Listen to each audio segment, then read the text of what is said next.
Welcome to USA Global TV and Radio, where our mission is to provide education, entertainment, hope, and inspiration. USA Global TV and Radio connects you with experts and audiences all around the world every single day to help you succeed in business and to live a richer life. Visit us at usaglobaltv.com to learn about career and life-changing training and mentoring programs like the Listening Mentor.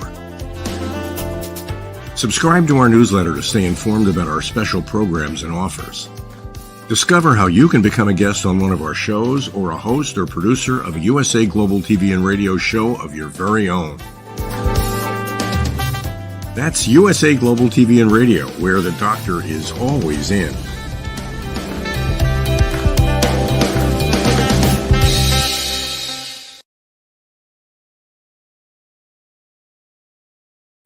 Hello, everyone. Welcome home to USA Global TV and Radio. I'm Dr. JACALYN KERBECK, and our show today is Your Story, Your Grief, Your Journey.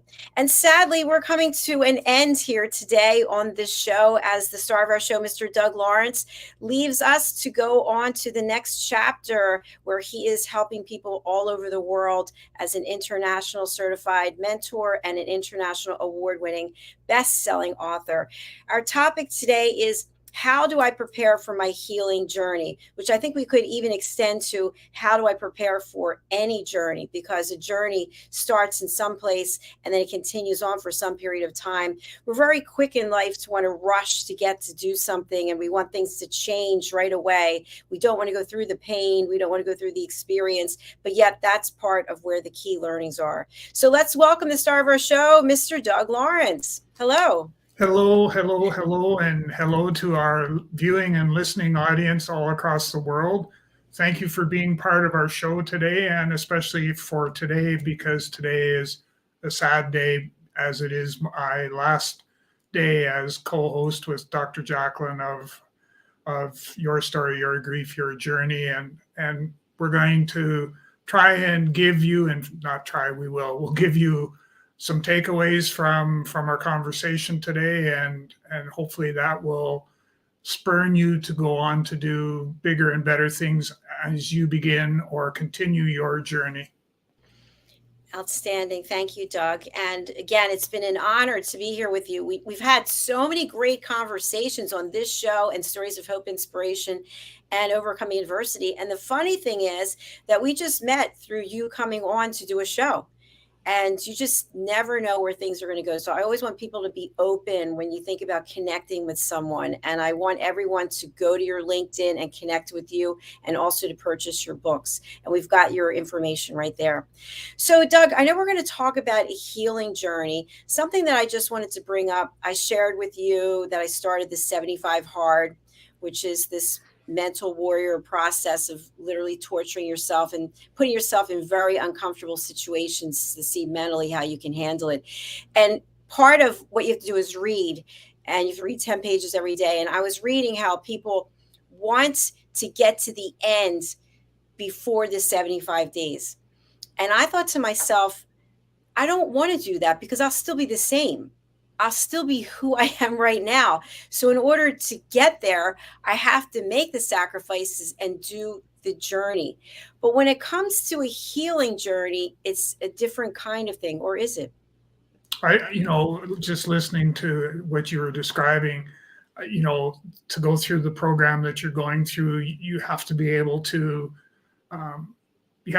feel the pain that is part of that journey. And it's not unlike any other journey.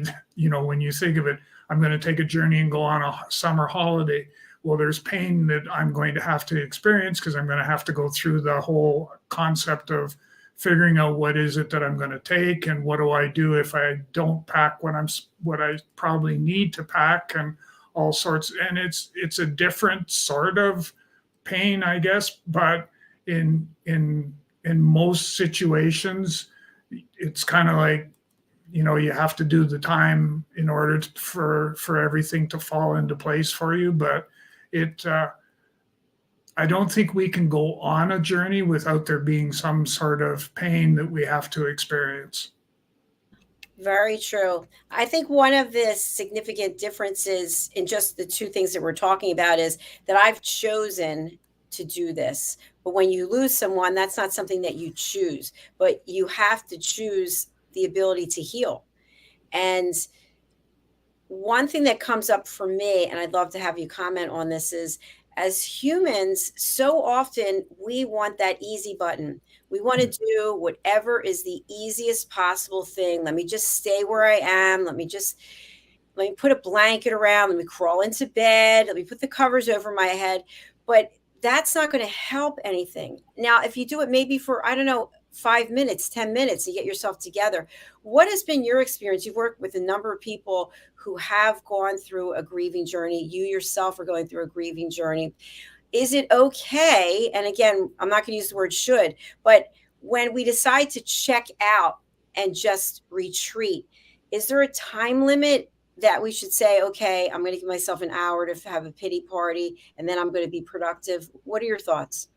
Well, I think that part of the whole, everybody deals with grief in it. It's how we deal with grief is a unique experience. So everybody goes through and deals with things differently. I've talked to fathers, to dads that have lost a child, and it's been 12, 15 years since the child passed away, and why they passed away is actually irrelevant. It's the experience now that the dad is every day. He said there isn't a time period that doesn't go by that I don't have a thought or a memory of something that we have done together that sort of comes back to me every so often. But this one particular father said that it's been 12, 15 years that he's been going through the grieving process, the mourning process, perhaps, and that his grief is actually unique to the passing of his son. So I think we need to take a look at this from the aspect of it is unique. We're all going to deal with things in our own way or our own fashion, so to speak, and we have to be willing to be flexible to understand that process is going to actually have to take place. Thank you, Doug. So let's break it down a little bit. We unfortunately, tragically lose someone, or we lose something that means everything. Maybe it's a pet, maybe it's our career, maybe it's our health. And health might be one that's a little bit different. But what are the first steps we need to take in order to heal? Is that acknowledging the pain that we're in, acknowledging and coming out of denial?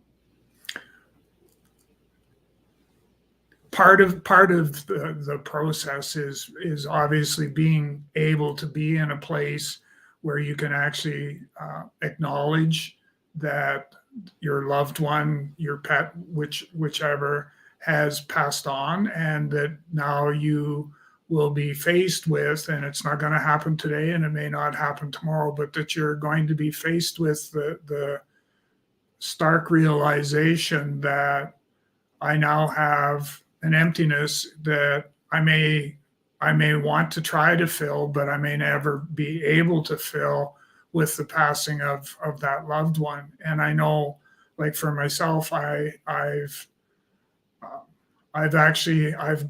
in going into year 3 now of Deborah's passing, and what I'm finding now is that where I was doing not bad and I was able to sort of not rationalize, but to sort of put things in perspective, I've now reached another phase or another stage where the emptiness, the loneliness, and that is more front and centered for me. And so I find that I'm kind of looking around and going, okay, oh my goodness, what's changed? Because things were okay for me, 6 months ago that seemed to be okay anyhow. And now I've come almost full circle where I'm I'm struggling at times. I'm struggling with the fact that there's that emptiness, and when I would like to have somebody that I can bounce something off of, right in at that particular moment, I don't have that, and I didn't have it 6 months ago, but it wasn't front of mind, so to speak. So and everybody's going to go through that in their own fashion, in their own way, because we keep saying that, going through the grieving process is a very unique process. It definitely is. And I think also something that's different, again, if I go back to 75 hard, there'll be a celebration. I'll be celebrating. I'll be like, wow, this is really cool. But in a healing journey, there's still the loss of the person. And while you can celebrate the fact that you got through it, that emptiness, that hole, that void will always be there. So how do you compensate for that, knowing that the person's still gone? Well, one of the things that I was quite surprised that this was, I'm still obviously continuing. I'm reading some different books, some very good books on that, tell the story of somebody passing on. But for me, what it's basically boiled down to is that we went through a process where we did a celebration. So we actually celebrated Deborah's life, and we gave by going through and doing that gave a lot of family, friends, colleagues, work colleagues, that gave everybody the opportunity to help celebrate, or for them to be able to celebrate in whatever fashion they wanted. But we did it as a celebration of life. And in some of the readings that I've been going through, that's one of the things that they talk about, is make sure that you celebrate the life of your loved one. Make sure that you go through and do that. And they don't give specifics as to what that should look like, but I think, everybody has kind of their own idea of what that should look like, or what it's going to be like. And I think, you need to follow through on that, because that's obviously an important element of, going through and beginning, or if not beginning, continuing on your healing journey. Yes, I like what you shared there. And I'm also thinking, Doug, we certainly have heard of this where there are two people who've been together for a long time, or there are two people who are just crazy in love, and something happens to the one and the other just has a broken heart and just doesn't want to be there anymore. Do you think that I don't want to say broken heart syndrome, because I'm not an expert on this, but do you think that that's something that we manifest for ourselves? Or is it something that we can say, hey, listen, I really miss this person. I love this person, but I have some work that I still need to do here. Do you see what I'm saying? Like, do we have a choice?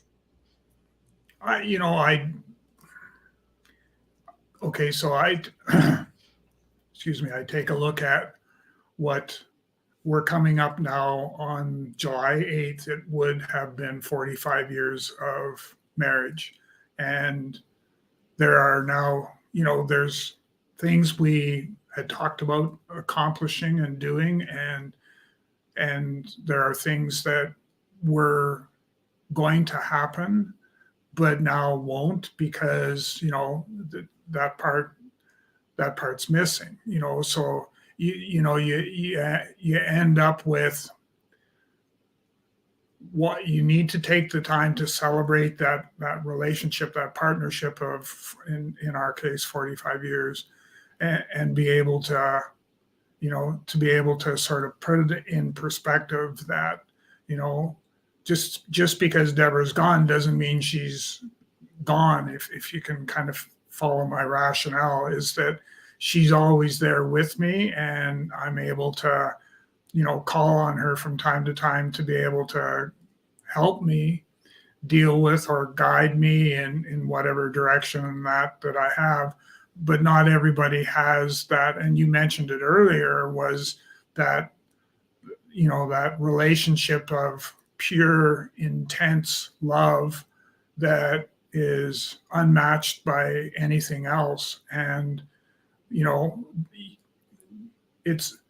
that makes that healing journey all that much more difficult when you have that sort of a bond or that relationship, because it makes it more and more difficult to be able to move forward.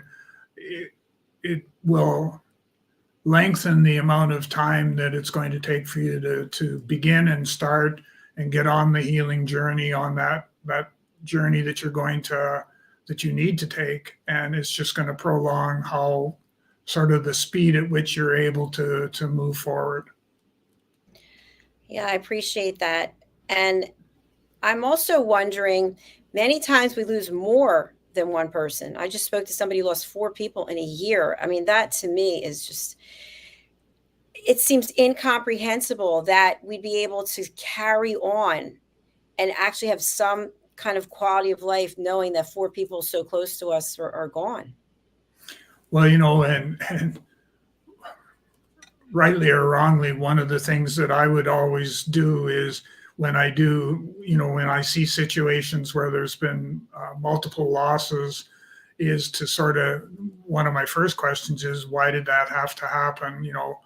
To that particular, the person that's left, or the family that's left behind, is, trying to wrap my head around and rationalize, if that's even possible, as to, why the, mom and dad passed away, and then, my aunt and uncle, and so on and so on. And it's to try and when we turn around and say everything happens for a reason, sometimes that's okay to say, I guess, but it's very difficult for people to kind of wrap their heads around that, and sort of say, I don't know why everything had to happen for a reason. But when I think of my own personal self, my mom went first. I was a huge void, and then my dad went next, and then Deborah went. So I had 3, but they were spread out, so that I was able to, to deal with each one in its own special way, so to speak. So I don't know. It would be very difficult if that all the time frame would have all been scrunched tighter together. I think that would have been a true test of my spirituality. That would have been a true test of my ability to, from a mental health perspective, to be able to deal with, the multiple loss in a very short period of time. That's something that, you don't wish on anyone. Because no one's walking around proudly saying, I'm a professional griever. This is what I do. It's, I was thinking to myself about the Ocean Gate situation, the loss of a husband and a son together. I mean, how do you deal with that?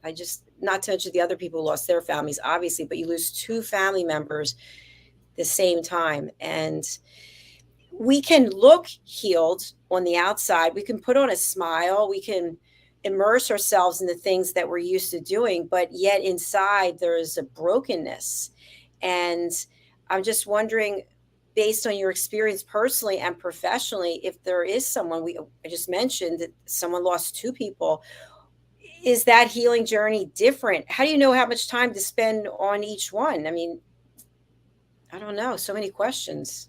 Yeah, and I don't know that we would have the answers. And I think, to complicate the death of the father and the son, I think the mother was on the main ship, the mothership, I guess. So was in close proximity. So there you have a different type of grief, where you have somebody who the potential exists for there to be, for her having to start to begin her grieving process, because it appears as though that the end is going to mean that she's going to end up losing her husband and her son as a result of all the events that took place. And so it becomes challenging. And I'm willing to bet that there was nobody thought to even to bring on board the main ship, somebody that could provide, counseling and help them start to begin that process instead of, and I know I'm kind of putting the cart before the horse, so to speak, but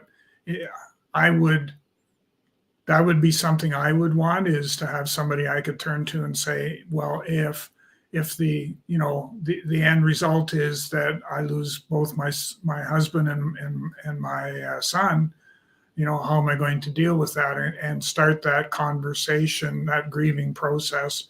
And by doing so, we're helping that individual to start their healing journey a little bit earlier. And I think that's better than not at all. Yes, I agree with you. That's a good point.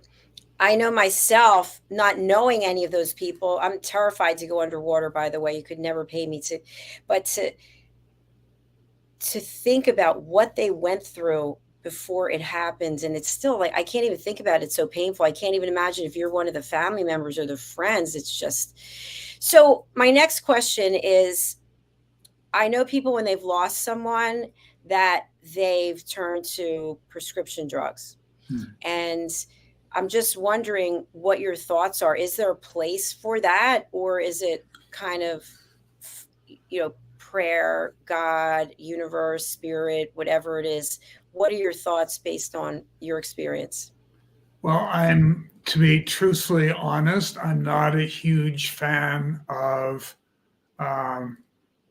medication. So of prescription medication, certainly to combat the grief and how it impacts your mental health and all that sort of thing. I know that we sometimes are quick to grab the pad of paper and a pencil and write out a prescription, but I don't know that that's always the best first step. I would like to think we would attempt to explore the counseling and helping the individual work their way through. And then if a trained professional doctor takes a look and says, I think that we could maybe prescribe this particular drug that's going to have these effects and these side effects, and be able to do that. I know I've done some mentoring with a few individuals who will always ask the question, should I be taking these medications? And my response back to them is typically, you're under a doctor's care and they've prescribed them. Just be mindful of the side effects, and if that becomes an issue, you need to go back to the doctor and let them know. It's really not much different for those where you have situations, health reasons, that doctors prescribe medication, and you still have a responsibility to yourself to monitor the taking of those medications and monitoring the side effects and all those things, because no one else knows your body better than yourself. Yeah, I appreciate that. Definitely, because I know sometimes people are prone to just take medication anyway because there's the bottle, let me grab it.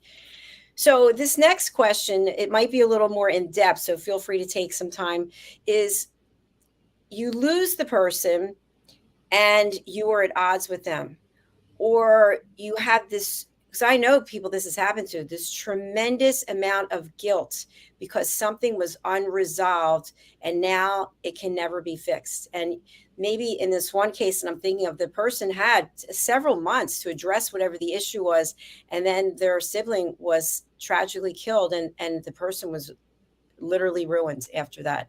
So when you're dealing with loss, but you're also consumed with guilt, that's like a double-edged sword, if you know what I'm saying. Well, it can be. And I've gone down that path. I went down that rocky road with my father, who I was at odds with for a number of, in fact, no disrespect intended, but he didn't want me there when he was passing. So I respected that. But part of what you end up having to do is you need to, have I done everything I possibly can to, in my case, it was, have I done everything possibly that I can to mend those fences? And what the realization I came to was I had in every instance always said, I will meet you halfway and we can, have that dialogue to be able to sort out how we're going to go forward. And it never took place. So he ended up passing, and I, automatically you sort of think, geez, I wish I would have had this time left or this or that. And then I sort of said to myself, okay, but you did what you were comfortable with, which was you extended your hand to say, I'll meet you halfway and we can maybe, restart our relationship and start to, move things forward. And it never, like I said, it never took place. But, those are, and I guess let me back up. What I've also seen, I've seen this with other people that have had that kind of that broken relationship that you talk about. And the one thing that I've suggested that they do is that they need to do what I did, is you need to be able to ask yourself, have I done what I feel is in best interest for both of us? So is it, mending the relationship, or is it meeting them halfway, or, what path do I want to take in order to be able to turn around, look in the mirror and say, I did what I could, and I'm okay with that. Thanks, Doug. I appreciate that. I have a follow-up question because I've seen this happen as well. So two people are at odds, and then the one person passes, and then the first person decides they're not going to go to the service. They're not going to pay the respects. And then they hate themselves for, it's like, I should have gone. Is that appropriate to go? If, let's say there's a dispute in the family and the family all knows it, and you're the one who didn't, you didn't make up with the other person and the other person passes. Do you go out of respect, or is that being a hypocrite? What I would probably do is I would have a conversation with the other, using the family as an example. I would have a conversation with the family members, or my other family members, and I would be looking at it from, here's how I feel, and here's what I'm thinking on doing, and are you okay with that? And have that conversation.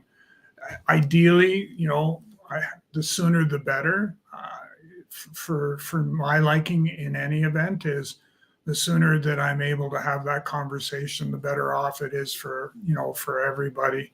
Because when I think that, I think to Deborah's celebration of life, there was people that came there that I kind of questioned as to why they were there, but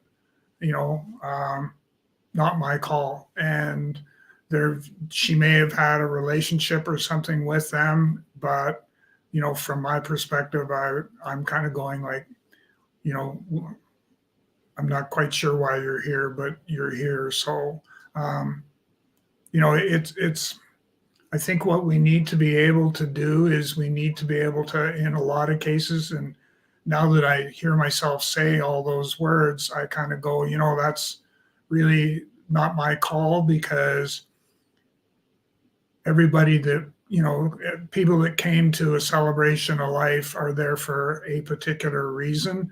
And they're probably there out of respect to the family. They're possibly there because they had a relationship of sorts with Deborah. So have to respect that as well. So a number of things is, I think we need to be very careful that we don't react before we have all the facts. And I appreciate you giving that real life example. So in that case, if you don't mind, did you approach the person or persons, or did they come up to say something to you? And if so, what did you say? They did come up, and I was of the sort, I took the high road and said, thank you very much for, coming to celebrate Deborah's life today. Just so you know that the family does appreciate, everybody that took the time out of their day to come and be with us today to celebrate her life, and left it at that. Yeah, I think that's beautiful, because also they're getting closure that they need. And then, Deborah can see that they came, that they're there. And so I don't know, I just think that you make the effort and there's some meaning and significance behind that to be recognized. Well, and sometimes, yeah, it's my favorite old saying is that the hill I want to die on? And it wasn't my call in any event, because the celebration of life was put together, number one, for family to share their memories and that with whoever wanted to attend. But there was also, as you mentioned, there was also a number of people that were searching for and wanted to find closure, because she was a special person and meant a lot to each and every one that was there. And so who am I to disrespect that? Thanks, Doug. And I know this is not an etiquette and manners show, but I'm just wondering, because I've seen some things that you don't always see when you attend funerals. A couple of things I've seen where the family specifically asked people not to speak. They only wanted one person to speak, give a eulogy, and then people started coming up anyway. And people were actually standing up in various parts of the church, just saying whatever it is they wanted to say. So I wanted to ask you about that. And then also, I've been to a funeral where it was a closed casket, and somebody came from the back, literally came up and threw themselves on the casket and started pounding on it, screaming, "How could you do this? How could you do this?" And the family kind of just sat. So are there etiquette and manners when it comes to services and funerals? I would imagine there probably is. I'm not aware of anything definitive that's being laid out, but I know that that's why sometimes you see the closed or even an open casket is usually at the back of the church, and that's so that it doesn't disrupt anybody by outbursts and stuff like that. So there's certainly that part of it. And I'm sorry, but can you repeat the first part? Yeah. So the first part was where the family says, so and so is going to do the eulogy today, and we'd really appreciate it if nobody else would say anything. We went through. When we did Deborah's, I think I had asked 5 or 6, including myself, people to say something. And the idea behind it was we were telling a story about Deborah. And so most of us had,